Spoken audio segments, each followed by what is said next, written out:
What's up YouTube? It's your boy Nash here. Welcome back to the channel. Now before we get started with today's video, the road to 200 subs has now come to a close and we are now 196 subs away from hitting 500 subs. Guys, we are getting so close to hitting 500. I know we can do it. Let's see if we can get to 500 by the end of the year. Is it possible? Only one way to find out.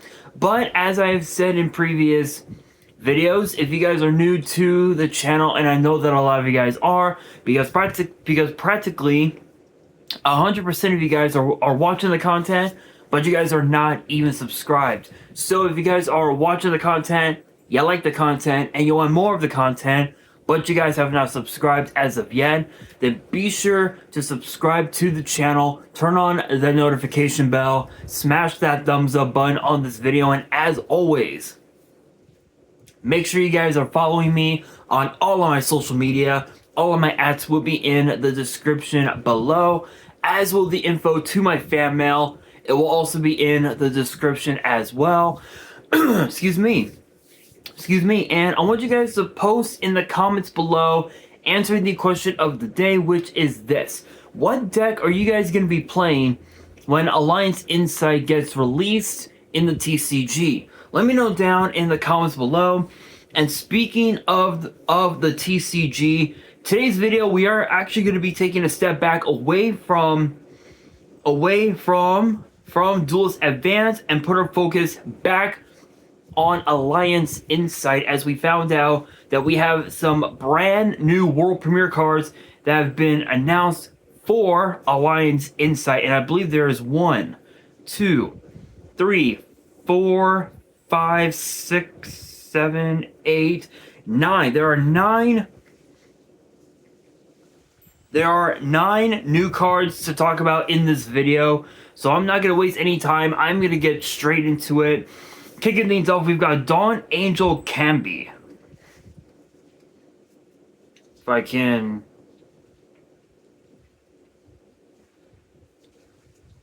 Okay, maybe I could just zoom in here. There we go. Do a little zoom in action. There you go. There's the card. Kind of cute, in a way. It is a 1-star Light Fairy with 500 attack, 1800 defense. And the effects read as followed.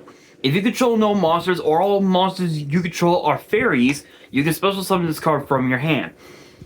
Second effect reads, you contribute any number of fairy monsters, including this card, special summon a fairy from your deck whose level equals the total levels those monsters had on the field. You cannot special summon the turn you activate this effect except for fairies, and each effect is a once per turn. Basically, this is a really funny way to summon out Arc Lord Christia. Literally, that's all it is. It's a really funny way to bring out Arc Lord Christia, which even by the standards of 2025, Arc Lord Christia is still a pretty decent card to contend with. But it's weird because you really don't see fairy decks all that much anymore. I think just more so the fact that fairy-based decks have kind of fell off the grid in a way, and we hadn't seen much of them. So maybe with this new card and the next actually, with the next few cards, I mean, maybe we could see fairies become a viable meta strategy once again. It's possible, but only time will tell. But this is basically Cyber Dragon with a way to bring out Arc Lord Christia, which is really cool. If this card was a tuner, it probably would have been a little better in terms of its stats, because I feel like as a tuner monster, this card could have done a lot of damage. Being able to bring this card out and then summon out Arc Lord Christia using this card as tribute, of course, then activating Monster Reborn, bring this card back, and because that it would have been a tuner, you would have yourself like what? Like what, a 9-star, 10-star synchro? That's not bad. That actually would have been not too bad at all. But speaking of high level monsters, next up we've got Hrimnir, the Divine Follower.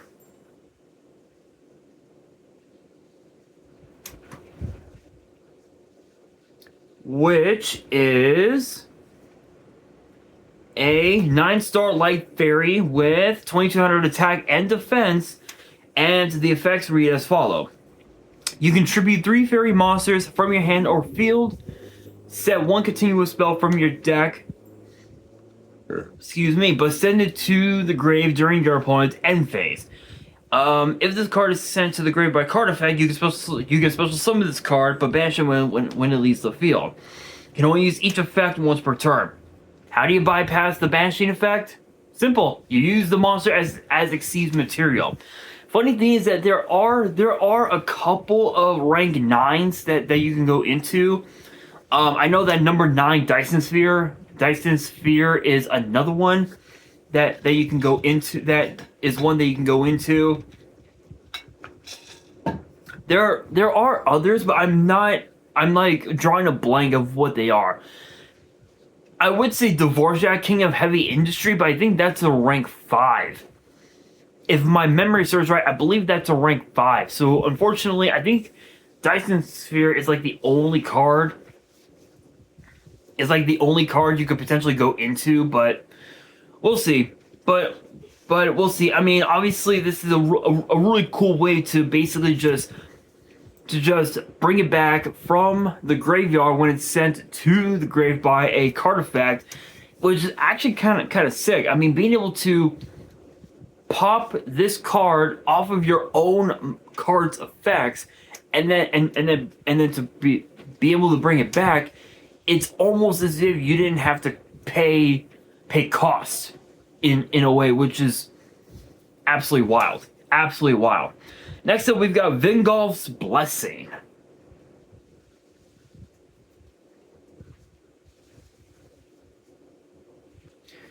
Which is a continuous spell, and the effects read as followed.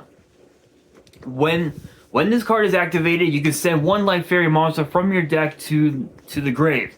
Fairy monsters you control gain 100 attack for each fairy monster in your field and grave.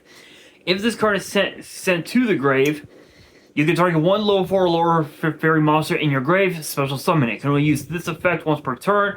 You can only activate 1 copy per turn. So this is basically monster. This is basically Fire Formation Tenki with, but for fairies. Not much else to say. That's literally all it is. It's a Tenki for fairies. Being able to Foolish Burial fairy monsters to your graveyard, and then to be able to bring your fairy monsters back from the grave is actually really good, because again, you could, hypothetically speaking, if you end up sending a mystical shine ball to your graveyard, and you send this, and this card gets sent to the grave, you could bring that shine ball back and just link it off into a link 3, which could be hypothetically speaking, it could be like you could go mystical shine ball into a link Karibo, a second shine ball into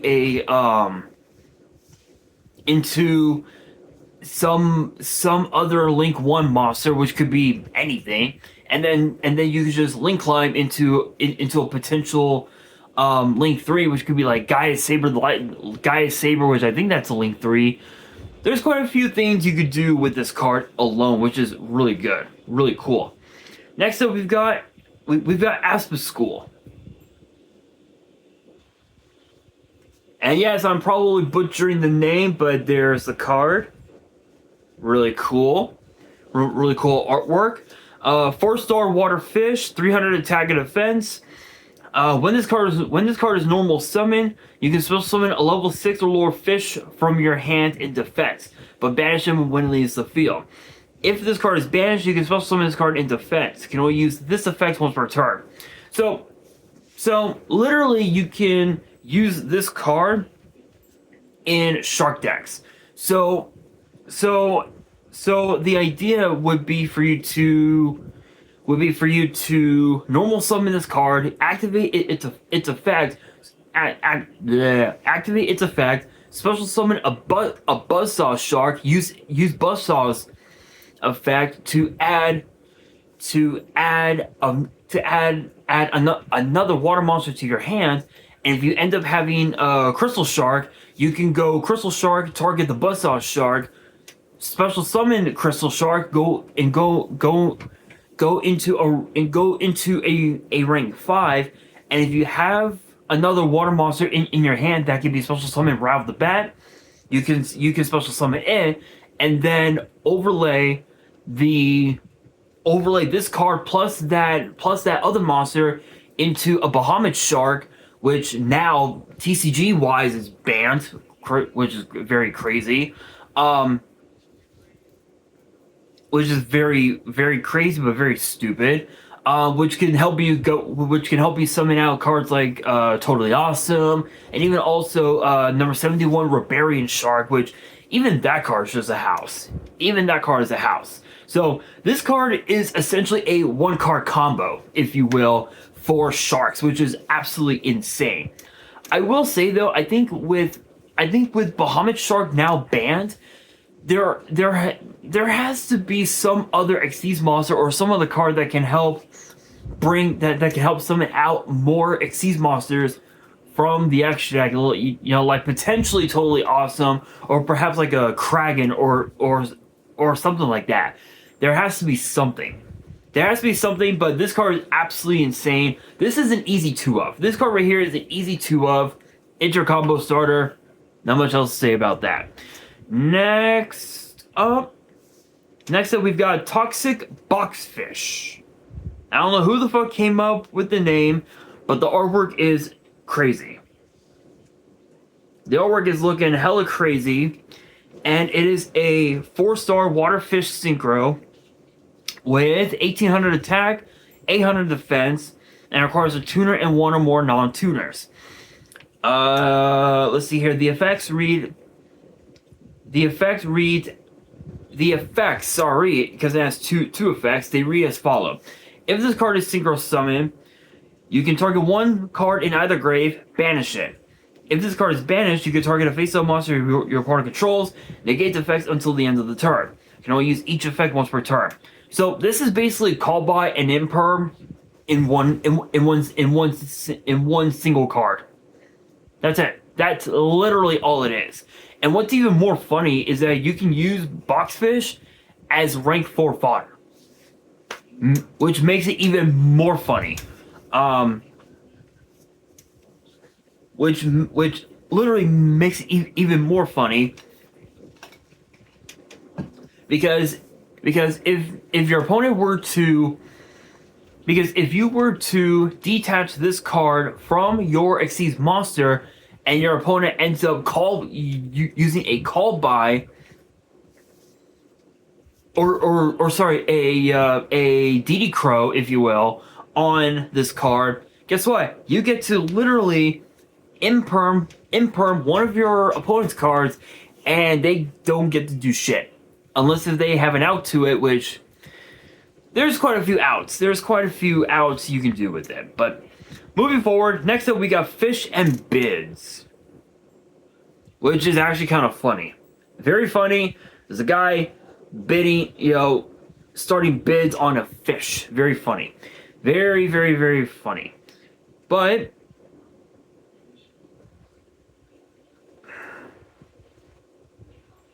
it is a normal spell, and the effects read as follow. At the start of your main phase 1, banish one card from your hand. Your opponent can banish 2 from their hands. If they do not, you apply this effect. Take 2 fish monsters from your deck and either banish both or send both to the grave. And you cannot special summon for the rest of the turn except for fish monsters. So So literally, so if your opponent doesn't banish a card from their hand, this is basically Fool's Burial. This is basically a double Fool's Burial for fish monsters, and you're pretty much just able to just combo off to where you're able to just make your board like it's nothing. The only the only downside is that you're only locked into summoning fish monsters. But because that the shark deck mostly is comprised of fish, sea serpent, and aqua monsters, excuse me,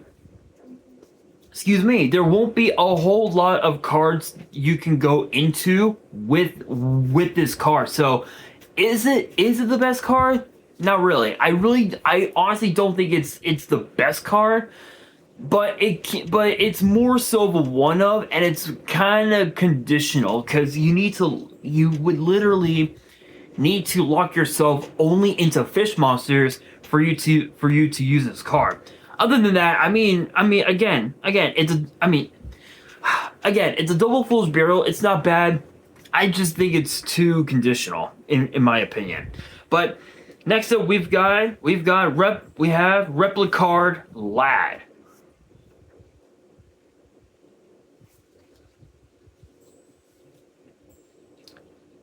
Which is a 7-star Dark Cybers with 2500 attack and defense, and the effects reads as follows. You can banish one other level 7 or higher monster from your hands, special summon this card from your hands.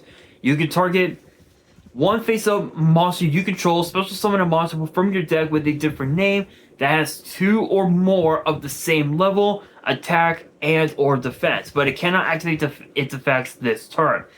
Can only use each effect once per turn. So this is literally Cyber Dragon with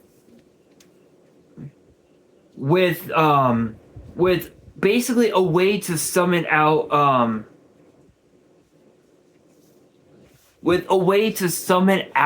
another monster, which can help basically potentially help you link climb into cards like into a card like, say, Access Code Talker, which even by the standards of 2025, Access Code Talker is still pretty good. It's still pretty good. The only issue is that there are so many ways to out it. There's really not much that players can do if the opponent ends up outing their Access Code Talker, unless if they were to find a way to link climb it up into a Firewall Dragon Singularity, which even that card is just is nasty, especially on Master Duel. Especially on Master Duel, that card is fucking nasty. It is very crazy, and I have outed that card a few times in the past. How, I don't know. I just did. I've done it before. It's very crazy, but not much else to say about that. We have 2 more cards to talk about, you guys. So next up, we've got Sakura Vendarage, and I'm probably butchering the name too. So there's the card, looking cool, kind of cool. Rank 4 Dark Psychic exceeds 2000 attack, 2500 defense, and requires 2 level 4 monsters. So pretty generic. The effects read as followed. You can detach one material from this card, target a level or rank 4 psychic monster in your grave except this card, special summon it. If a monster is special summoned while this card is in your monster zone, except during the damage step, you can target one other face-up monster on the field. That monster's name becomes this card until the end phase. You can only use each effect once per turn. I mean, being able to summon out another monster is pretty good, but that second effect, it really does nothing. The card, that effect really does nothing. So in a way, the second effect is like it's like little relevance. I mean, there could be some relevance in terms of what that one card in particular could be capable of. But other than that, I mean, the first effect is mainly where it's at, but not the best, not the worst either. But now we move into the final card of today's video, and it is known as Tiki Peace. And you guys already know. It is a continuous trap with the effect saying that this card can be special summoned as an effect monster. 4-star rock, Earth Rock, 1800 attack and defense with the following effect. As a quick effect, you can pay 800 life points, special summon a continuous trap, accept this card from your grave or banishment. As a normal monster, 4-star Earth Rock, 1000 attack and defense, and its name becomes Tiki Peace, even while face down. That card is not treated as a trap. You can only use this effect once per turn. So it's actually kind of interesting. It's actually kind of interesting because we've had Tiki, all these different Tiki cards released over the years. We've had Tiki Curse.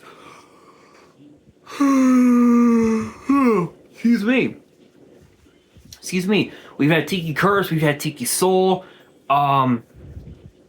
There's this one, and there was one other one that I talked about in a previous video. I just don't remember the name of it though. But I believe I can look it up. Let me see. Let's see.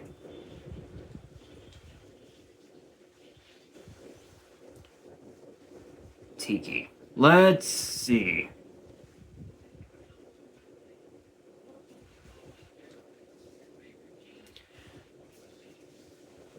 So we've had Tiki Curse, we've had Tiki Soul.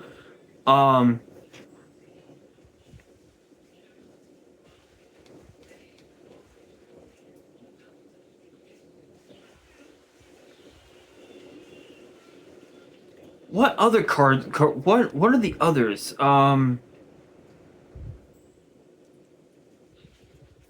Let's see here. Tiki Peace, Tiki Soul, Tiki Curse. There was another Tiki card that we had. That we had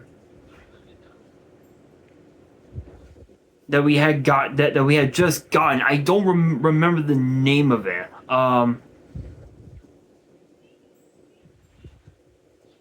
Oh my god, I cannot think of it. We had just talked about it like maybe a month ago or something. I don't remember. It's been a minute, but you guys, if you guys remember what I'm talking about, let me know down in the comments. But yeah, pretty much like anytime you get a trap that's a monster, you know damn well the card is just gonna be a house. This card is no different because that card is basically Monster Reborn. Literally that's all it is. But Alliance Insight, the last several months we have talked about pretty much every single card that's in that set, and kind of a weird set in my opinion. Not the best, but not the worst set either. I think this will probably go down in history as one of the most unique booster sets of 2025 in Yu-Gi-Oh's history. But with that being said, that will do it for today's video. Hopefully you guys enjoyed. If you did, excuse me, make sure you guys smash that thumbs up button. If you guys are new to the channel and you guys want more card discussions in the future, then make sure you guys subscribe to the channel, turn on the notification bell. And as always, make sure you guys are following me on all my social media. All of my, excuse me, all of my ads will be in the description below, as will the info to my fan mail. It will also be in the description as well.